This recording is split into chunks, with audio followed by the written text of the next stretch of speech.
आज हम देखेंगे एसटीपी और एनटीपी में क्या डिफरेंस होता है। इससे पहले कि आप ये जाने एसटीपी और एनटीपी में क्या डिफरेंस होता है, क्या ये जानना जरूरी नहीं कि एसटीपी और एनटीपी कहाँ यूज होता है। अगर आप एसटीपी और एनटीपी का यूज जानेंगे तो उनका डिफरेंस जानना बहुत ज्यादा आसान हो जाएगा।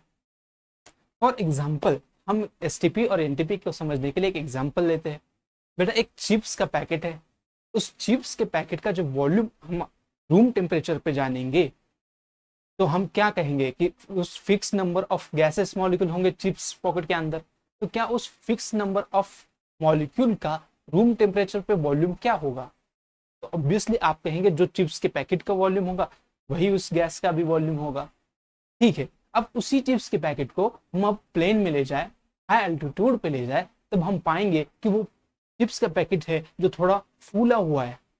थोड़ा सा फूला हुआ है, इसका मतलब कुछ ना कुछ वॉल्यूम तो जरूर बढ़ा है। पर ध्यान देने की बात है, क्या हमने एक्सटर्नली नंबर ऑफ मॉलिक्यूल्स डाले हैं क्या उस चिप्स के पॉकेट में? नहीं, नंबर ऑफ मॉलिक्यूल्स अभी भी सेम है। जो रूम टेम्परेचर पे, जो रूम कंडीशन पे थे, वही मॉलिक्यूल्स अभी हाई एल्टीट्यूड पे भी है। फिर भी हाई एल्टीट्यूड पे वॉल्यूम थोड़ा बड़ा हुआ पाया गया। अब उसी चिप्स के पॉकेट को आप फ्रीजर में रखिए, तब आप पाएंगे कि जो वॉल्यूम है चिप्स के पैकेट का, जो रूम टेम्परेचर पे हमारे ग्राउंड लेवल पे था, उससे भी कम हो चुका है। अब आप ये भी जान लेंगे कि डिफरेंस तो आया है, number of molecules her bar same थे। वो एरोप्लेन में ले जाइए, हाई एल्टीट्यूड पे ले जाइए, तभी भी सेम थे। ग्राउंड लेवल पे रूम टेम्परेचर भी सेम थे। और फ्रीज में भी वही पॉकेट रखा गया था, तो वहां पर भी नंबर ऑफ मॉलिक्यूल्स तो सेम थे। तो इससे आप ये जान पाए कि अगर टेम्परेचर और प्रेशर बदल दिया जाए तो सेम नंबर ऑफ मॉलिक्यूल्स का वॉल्यूम भी बदलता है। वही एरोप्लेन में ज्यादा हो रहा था, वही फ्रीज में कम हो रहा है। ऐसा क्यों हुआ? तो इसका सीधा सीधा आंसर है, जब हम किसी उसी चिप्स के पैकेट को एरोप्लेन में हाई एल्टीट्यूड पे ले जा रहे थे, तब जो एटमॉस्फेरिक प्रेशर उस गैस पे लग रहा था वो ग्राउंड लेवल से बहुत ज्यादा कम था। इसीलिए अंदर के मॉलिक्यूल्स उस कवर पे ज्यादा प्रेशर बिल्डअप कर पाए, इसलिए हमें वो पॉकेट फूला हुआ दिख रहा था। जो फूल रहा था वो सिर्फ एक्सटर्नल प्रेशर कम होने की वजह से फूल रहा था, ना कि हमने उसमें एक्स्ट्रा मॉलिक्यूल्स डाले थे। वही बात अगर फ्रीज की ली जाए, वहां पे गैस का टेम्परेचर इतना ज्यादा कम हो रहा था कि गैस का इंटरमॉलिक्यूलर जो इंटरेक्शन हो रहा था वो बहुत कम हो जाता है, इसलिए उनका वॉल्यूम कम हो गया। तो इस बात से, इस एग्जाम्पल से क्या आप ये समझ पाए कि सेम नंबर ऑफ मॉलिक्यूल्स का अगर डिफरेंट टेम्परेचर और प्रेशर के कंडीशन में वॉल्यूम गिना जाए तो डिफरेंट डिफरेंट आएगा। तो इससे हमें यह समझ आता है कि अगर मैं सेम नंबर ऑफ मॉलिक्यूल्स का दो बार अगर मेजरमेंट करूं और दोनों बार सिर्फ टेम्परेचर और प्रेशर की कंडीशन में डिफरेंस लाऊं, तो मेरा सेम नंबर ऑफ मॉलिक्यूल्स का वॉल्यूम डिफरेंस आएगा। यही परेशानी हमारे साइंटिस्टों को भी आई जब वो प्रैक्टिकल कर रहे थे। अगर उन्होंने वो प्रैक्टिकल करते हुए टेम्परेचर और प्रेशर की कंडीशन सेम नहीं रखी, तो उनका volume, same number of molecules का वॉल्यूम भी अलग अलग आ रहा था। तो हमें एक इक्वेशन चाहिए थी जो कि रिलेशन बना पाए कि इतने नंबर ऑफ मॉलिक्यूल्स का इतना वॉल्यूम होगा।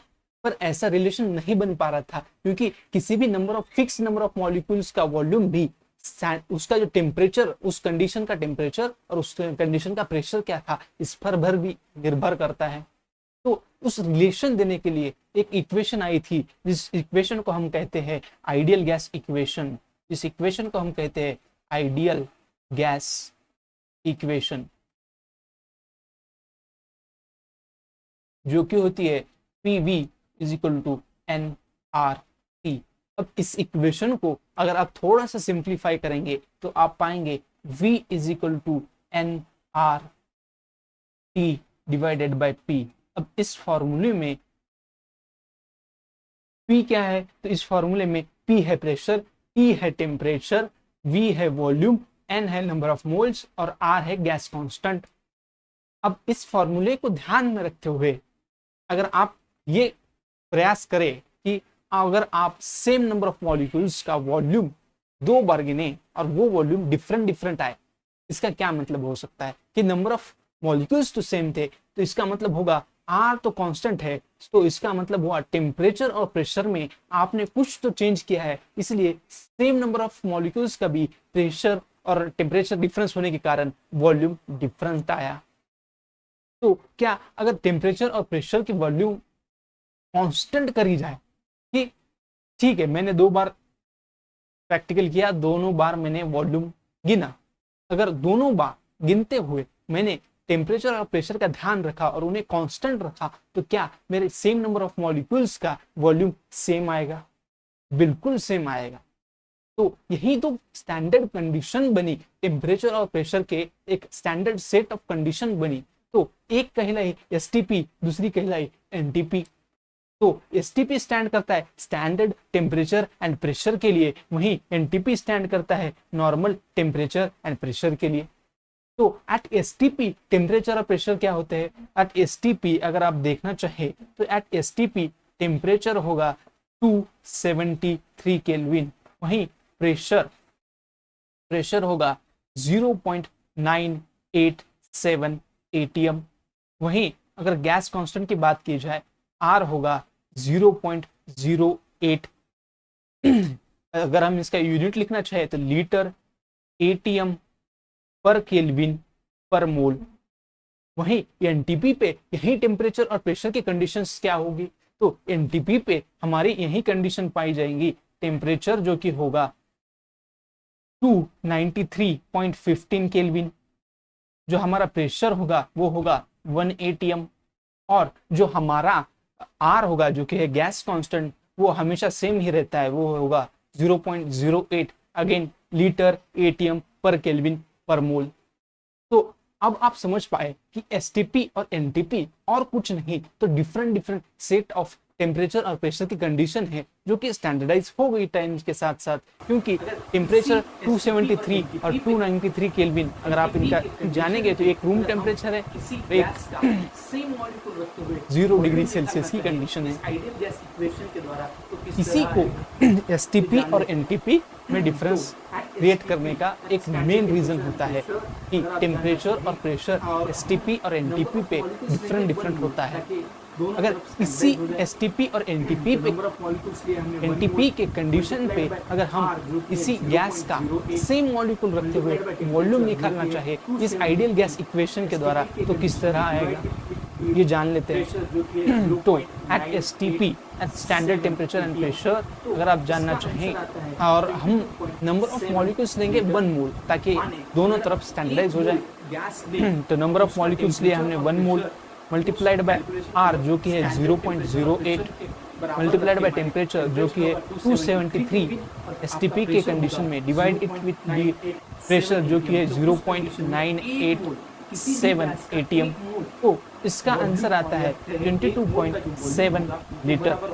माने अगर आप 1 मोल गैस ले और उसका टेम्परेचर और प्रेशर उस कैलकुलेशन के वक्त स्टैंडर्ड टेम्परेचर और प्रेशर के बराबर रखे, माने टेम्परेचर होगा 273 केल्विन और आपका प्रेशर होगा 0.987 एटीएम, तो उस कंडीशन में 1 मोल किसी भी गैस का 1 मोल वॉल्यूम और या कहे 1 मोल का जो वॉल्यूम होगा वो बराबर होगा 22.7 लीटर के। अगर हम ये जान पा रहे हैं कि ये 1 मोल का वॉल्यूम होगा तो क्या हम इसे स्टैंडर्डाइज नहीं कहेंगे? तो इसीलिए इसे स्टैंडर्डाइज करने के लिए इस वॉल्यूम को मोलार वॉल्यूम भी कहा जाता है, और इस मोलार वॉल्यूम को डिनोट करने के लिए V के साथ एक M का एनोटेशन जोड़ दिया जाता है जो कि कहलाएगा VM माने मोलार वॉल्यूम, जो कि बराबर होता है 22.7 लीटर पर मोल एट एसटीपी। अगर यही कंडीशन यही 1 मोल अगर हम एनटीपी पे गिने तो उसका वॉल्यूम क्या आएगा? तो उसका वॉल्यूम 22.7 नहीं आएगा। क्यों नहीं आएगा? क्योंकि टेम्परेचर और प्रेशर इस बार एनटीपी पे बदले जाएंगे। तो चलिए उसका भी कैलकुलेशन कर लेते हैं।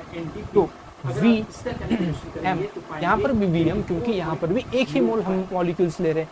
अगेन एक mole molecules multiplied by gas constant जो कि 0.08 multiplied by temperature at STP जो कि 293.15 kelvin divided with the atmospheric pressure which is 1 atm at NTP। अगर आप इसका कैलकुलेशन करेंगे तो पाएंगे 24.05। इसका मतलब हुआ कि किसी भी एक मोल गैस का वॉल्यूम एसटीपी पे 22.7 लीटर आता है, तो वही गैस अगर हम एनटीपी पे मेजर करें तो उसका वॉल्यूम 24.05 लीटर आता है। ये डिफरेंस जो आया वो सिर्फ प्रेशर और टेम्परेचर के कंडीशन पे डिफरेंस करने से आता है। कहीं क्लासेस पे, कहीं किताबों में आपको पाया जाएगा कि वॉल्यूम एट वी एम लिखा जाता है 22.4 लीटर एट एसटीपी। ये ऐसा तब पाया जाता है जब आप इस प्रेशर को अप्रोक्सीमेशन करें 1 एटीएम के साथ, जो कि प्रेशर स्टैंडर्डाइज होता है 0.987 एटीएम। अगर आप इसे अप्रोक्सीमेशन के द्वारा 1 एटीएम लें, वही यहाँ पे 1 एटीएम की अगर आप वैल्यू रखें तो आपका वॉल्यूम 22.7 से कम होकर 22.4 आ जाता है। अगर आप कहीं पाते हैं कि एसटीपी पे मोलार वॉल्यूम 22.4 लिखा गया है, इसका मतलब वहाँ पे जनरलाइजेशन किया गया है ताकि आपका कैलकुलेशन थोड़ी आसान हो। तो यूज़ कौन सा करना है जो आपसे ज़्यादा पसंदीदा हो, जो उस क्वेश्चन के रिगार्डिंग हो, जिसमें ज़्यादा दम हो, वो यूज़ करना है। 22.7 तब यूज़ करना है जब उसके हिसाब से कैलकुलेशन हो, 22.4 तब यूज़ करना है जब उसके हिसाब से कैलकुलेशन हो। और एग्जैक्ट एक्यूरेट और सही कौन सा है, तो एग्जैक्ट एक्यूरेट और सही है 22.7 जो कि स्टैंडर्डाइज है, और 22.4 एक अप्रोक्सीमेशन होता है कैलकुलेशन को आसान करने के लिए।